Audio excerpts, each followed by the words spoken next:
घर में थोड़े बहुत इतने काम होते हैं कि इनको अगर ध्यान ना दें तो घर बहुत ज़्यादा गंदा हो जाता है। काफ़ी सारे एरिया होते हैं जिनको क्लीन करने का हम मोस्टली दिवाली या किसी ओकेशन पर ही सोचते हैं। बट आप इस चीज़ों पर ध्यान देंगे तो आपका घर ना हमेशा साफ़ रहेगा। इवन आपको पर्टिकुलर किसी ओकेशन का वेट नहीं करना पड़ेगा। काफ़ी सारी चीज़ें उस होती हैं, अगर हम एक साथ करते हैं ना क्लीन, जैसे कि दिवाली के समय हम अपने घर की पूरी डीप क्लीनिंग करते हैं तो हमारे पास बहुत ज़्यादा बर्डन हो जाता है काम का। ऐसा ना करके अगर हम 2 या 3 महीने में एक टारगेट बना लें कि इस एरिया को हम 2 महीने के अंदर क्लीन करेंगे या 3 महीने के अंदर क्लीन करेंगे, तो आप देखोगे कि दिवाली के समय आप पे बर्डन नहीं आएगा। आपका वो एरिया ना इतना ज़्यादा गंदा नहीं होएगा कि उसको क्लीन करने में 2 घंटे लगेंगे। इवन उस समय आप उस काम को भी सिर्फ आधा घंटे या 10-15 मिनट में कर सकते हैं, क्योंकि आप पूरे साल में उस एरिया पर प्रॉपर ध्यान दे रहे थे।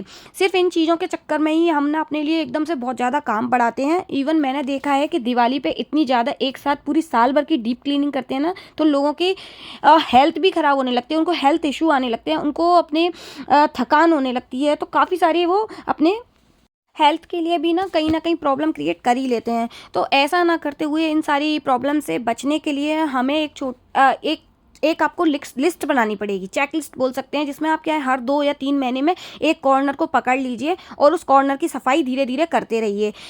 अब आगे के वीडियो में मैं आपके साथ शेयर करूंगी कि इस कॉर्नर में ना मेरे सबसे ज़्यादा गंदगी होती है, उस कॉर्नर की सफाई मैं साल में कितनी बार और कैसे करती हूँ और कब कब मुझे इसको करने का मौका मिलता है। तो इन सारी चीज़ों पर ध्यान देते हुए मैं अपने घर को और अपने उन कॉर्नर्स को क्लीन कर पाती हूँ, डीप ऑर्गेनाइज कर पाती हूँ या डीप क्लीनिंग कर पाती हूँ, और दिवाली के समय मेरे ऊपर बर्डन नहीं पड़ता है, जिससे मैं अपने हेल्थ पर भी ध्यान दे पाती हूँ। इवन दिवाली के समय हम काफ़ी सारी कुकिंग भी करते हैं, तो इसके चलते ना घर की सफाई करना, कुकिंग करना बहुत ज़्यादा टफ हो जाता है, तो मैं ऐसे काम को आसान बनाती हूँ।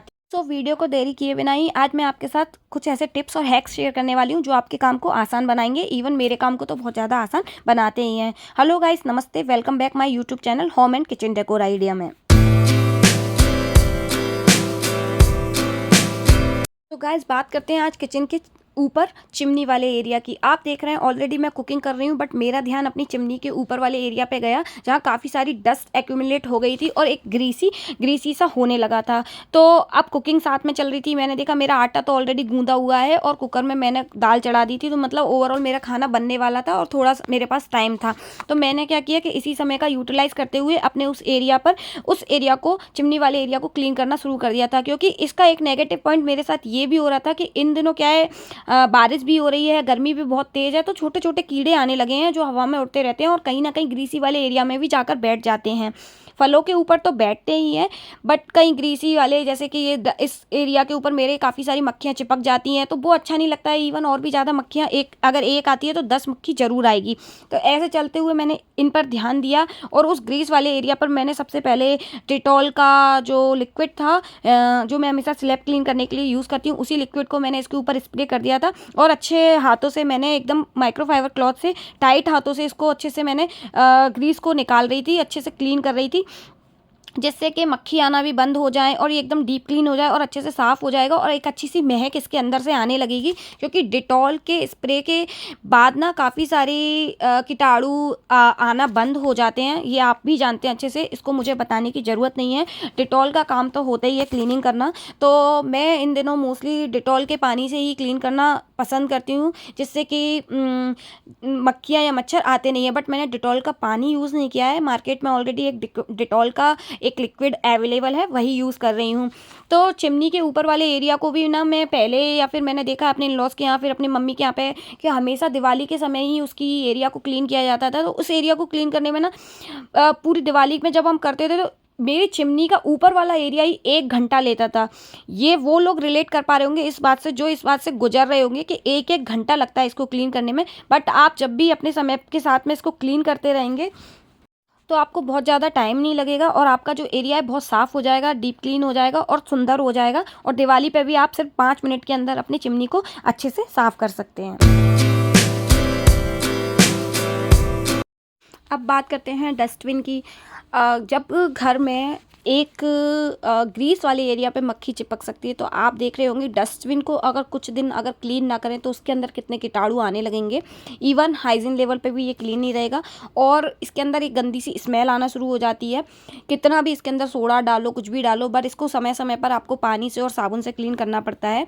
तो एवरी वीक में एक बार इसको ऐसे साबुन से क्लीन करके और सुखाने के लिए रख देती हूँ, जिससे इसके अंदर से बदबू नहीं आती है और एक अच्छा सा साफ़ हो जाता है। इसके बाद इसके अंदर मैं ना एक रूम फ्रेशनर हो या फिर सोडा डाल के और नीचे एक पेपर लगा के डस्टबिन बैग चेंज कर देती हूँ। तो ईजिली 7 या 15 दिन निकल जाते हैं। उसके बाद ही मैं इसको फिर से डीप क्लीन ऐसे साबुन सरफ से इसको साफ़ करती हूँ। तो इसके फ़ायदे ये हैं कि गर्मियों में और बारिश के मौसम में जो मक्खियाँ मच्छर आती हैं ये कम आएंगी। हमारा डस्टबिन साफ़ रहेगा, देखने में भी सुंदर लगेगा और बहुत ज़्यादा हमें इसके लिए बार बार मतलब एकदम जब सफाई करते हैं तो अंदर बहुत ज़्यादा गंदगी जमा हो जाती है और जो स्मेल आती है वो भी आना बंद हो जाएगी। तो आप समय समय पर अपने डस्टबिन की सफाई भी करते रहिए, नहीं तो मक्खियाँ भी आना दूर हो जाएंगी और इवन से आपका डस्टबिन बिल्कुल डीप क्लीन भी रहेगा।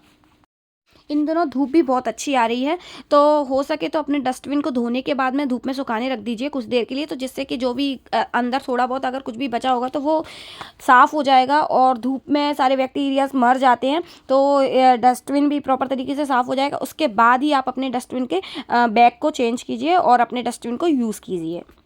मेरे यहाँ तो फ्लोर पर कारपेट होने की वजह से गीले डस्टबिन को मैं धूप में सुखाने नहीं रख सकती हूँ, बट हाँ इसको मैं पूरी रात ऐसे ही उल्टा करके अपने टब में छोड़ दूँगी और जब सुबह मैं इसको निकालूंगी तो एकदम साफ़ सुथरा और बिल्कुल सूखा हुआ मुझे मिल जाएगा। फिर उसके बाद ही मैं इस डस्टबिन को यूज़ में लूँगी।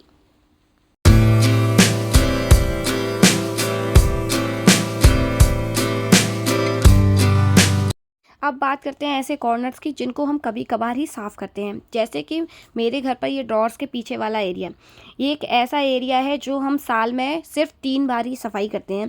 वो कब, मैं आपको बताती हूँ। मोस्टली जैसे अभी जुलाई चल रही है, जुलाई में मेरी बेटी का बर्थडे आता है और जो बर्थडे की डेकोरेशन है ना, हम इसी खिड़की पे करते हैं जहाँ आप प्लांट देख रहे हैं छोटा सा जो विंडो के ऊपर रखा हुआ है, उसी विंडो को हम पैक करते हैं और उसी एरिया में हम बेटी के बर्थडे का डेकोरेशन करते हैं। ओनली रीज़न है यहाँ पे बहुत अच्छी लाइट्स आती है। पीछे वाले एरिया में सिर्फ बल्ब की लाइट आती है जिसकी वजह से फ़ोटोज़ ना काफ़ी अच्छे नहीं आते हैं। बट उस एरिया में हम बात करें तो वहाँ पे ना नेचुरल लाइट भी आती है और बल्ब की लाइट अच्छी आती है, उससे फ़ोटोज़ बहुत अच्छे आते हैं। किसी हमको फ़िल्टर लगाने की ज़रूरत नहीं पड़ती है। तो हम जुलाई में, अक्टूबर में 2 टाइम्स तो इसकी सफाई हमें करनी ही करनी है। और बाकी बचे में जब भी मुझे टाइम मिलता है या फिर है ना, जैसे मैं थोड़ा शिफ्ट करती रहती हूँ चीज़ों को, मेरी आदत है, तो तब मैं इसकी एक बार सफाई कर ही लेती हूँ।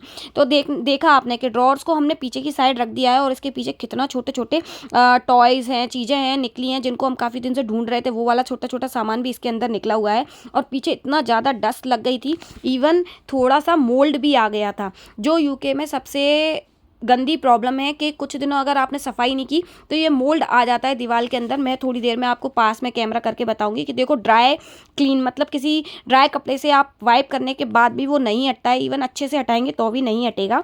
वो तो शुक्र है कि मोल्ड काफ़ी ज़्यादा नहीं था, सिर्फ स्टार्टिंग एज में था, इसीलिए वो मोल्ड ईजिली निकल गया था। बट ड्राई कपड़े से कभी भी ये साफ़ नहीं होता है। तो पहले ड्राई कपड़े से मैंने उस एरिया को क्लीन कर लिया था, थोड़ा सा ही एरिया है, बट क्योंकि इधर तक तो मैं साफ़ करती रहती हूँ जहाँ आपको दिखाई दे रहा है, बस पीछे मेरा हाथ नहीं जाता था। तो देखो कितना मोल्ड है इसमें। इसको साफ़ करना थोड़ा टफ होता है। अगर ये डायरेक्ट, देखो मैं दिखा रही हूँ ना, जोर से इसको अच्छे से रगड़ने के बाद भी ये नहीं साफ़ होता है, तो ये मोल्ड की सबसे गंदी बात होती है कि ये साफ़ ईजिली नहीं होता है। इसीलिए यहाँ पे समय समय पे क्लीनिंग करना ज़रूरी होता है। फिर मैंने सोचा कि पहले अपन कारपेट को क्लीन करते हैं, जो भी इसमें गंदगी है, धूल है, बहुत ज़्यादा धूल थी, तो उस धूल को हटाने के लिए सबसे पहले कारपेट की सफाई करते हैं। तो मैंने सबसे पहले आसपास रखे हुए सामान को एक तरफा किया और अच्छे से वैक्यूम कर दिया है, जिससे नीचे जो भी गंदगी होगी तो हमारे हाथ पैरों में नहीं आएगी। और हमें थोड़ा दीवार साफ़ करना है, ये वॉल साफ़ करना है, तो उसको साफ़ करने में है ना, हाथ पैर ऊपर नीचे नहीं चलाने पड़ेंगे, अच्छे से नीचे बैठ के भी हम उसकी सफाई कर सकते हैं। तो मैंने वॉल को भी प्रॉपर वैक्यूम से क्लीन कर दिया था और थोड़ा बहुत जाले भी लगे थे तो वो भी मैंने इसी वैक्यूम से निकाल दिए थे। अब इस मोल्ड को हटाने के लिए मैंने जैसा बताया कि स्टार्टिंग एज में ही था, तो मैंने क्लीनर से, एक मार्केट में क्लीनर आता है, उस क्लीनर से मैंने लेके इस पर थोड़ा स्प्रे किया और स्क्रबर से, जो मैं वॉशरूम क्लीन करने के लिए, डस्टबिन क्लीन करने के लिए जिस स्क्रबर का यूज़ करती हूँ, उसी स्क्रबर का यूज़ करते हुए मैंने यहाँ पे उसको थोड़ा सा रब कर दिया था और एक बकेट के अंदर पानी लाई थी, उसी पानी से मैंने एक कपड़े से मैंने इसको वाइप करना शुरू कर दिया था। थैंक गॉड ये काफ़ी आसानी से निकल गया था, वरना एक बार मोल्ड लग गया तो यूके के लोग बहुत अच्छे से समझते हैं कि मोल्ड आने के बाद में उसको निकालना कितना टफ हो जाता है और काफ़ी ज़्यादा हार्ड वर्किंग सा लगता है। मैं घबरा रही थी कि अरे यार ये काफ़ी एक आध घंटे का समय चला गया इसको क्लीन करने के लिए, बट ऐसा नहीं हुआ। मेरा ईजिली तरीके से वो कॉर्नर साफ़ हो गया था, मुझे ज़्यादा मेहनत नहीं करनी पड़ी। यहाँ मेरे हस्बैंड भी ड्रॉर को अच्छे से क्लीन कर रहे थे, क्योंकि बताया ना कि साल में 1 या 2 बार भी हम इन्हीं एरियाज़ की सफाई करते हैं, तो वही मैंने बोला कि हम साल में 1 या 2 बार करते हैं तो उसको अच्छे से एक ही बार में सफाई कर लें। इसके बाद या अक्टूबर या नवंबर में जब भी आसपास दिवाली होगी उसके बाद ही हम इन चीज़ों को क्लीन करेंगे, तो इसीलिए इसको अभी से अच्छे से डीप क्लीन कर देते हैं। उस समय हमें ज़्यादा एफर्ट नहीं लगाने पड़ते, थोड़े से एफर्ट से ही हमारे क्लीन हो जाता है। तो ड्रॉर्स को अच्छे से फिक्स कर रहे थे, जिसका जो एरिया है वहाँ पर अच्छे से ड्रॉर लगाने के बाद ये वाला एरिया में हमने अपने ड्रॉर्स को अच्छे से शिफ्ट कर दिया था। अब बारी आती है इन ड्रॉर्स के ऊपर टीवी को शिफ्ट करने की। तो टीवी की एक खास बात है कि जब भी आप टीवी को मूव करें ना, तो जहाँ से मैंने होल्ड किया है, मैंने और मेरे हस्बैंड ने, आप वहीं से उठाएं, नीचे वाले उसके स्टैंड से बिल्कुल ना उठाएं, क्योंकि टीवी का जो भार होता है ना, स्टैंड बहुत हल्का होता है, टीवी का जो भार होता है आपको वहीं से सिर्फ लेना है, जिससे आपकी टीवी पर कोई भी इफेक्ट नहीं पड़ेगा। अगर आप स्टैंड से उठाएंगे तो हो सकता है टीवी के गिरने के चांस भी हो सकते हैं और टीवी के ख़राब होने के भी चांस बढ़ जाएंगे। इसीलिए आप जहाँ से मैंने टीवी को उठाया था, आप वहाँ से उठा के आप टीवी को रख सकते हैं। तो हमारी टीवी सेट हो गई थी, उसके बाद सिर्फ हम थोड़ा सा क्लीनिंग कर रहे थे। ऐसा लग रहा था कि थोड़ा और शिफ्ट करना है, तो मैं और मेरे हस्बैंड मिलकर टीवी को अच्छे से शिफ्ट कर रहे थे। बस ऐसे ही हमारी टीवी अच्छे से शिफ्ट हो गई थी दूसरी जगह। हमें समय मिलते ही 2 या 4 दिन में हम प्रॉपर सेम जगह पर रख देंगे। बस फंक्शन ख़त्म होने तक के लिए हमने टीवी को यहाँ पर मूव कराया है। ये है जो डेकोरेशन का फ़ोटो जो हमने उस एरिया में किया था।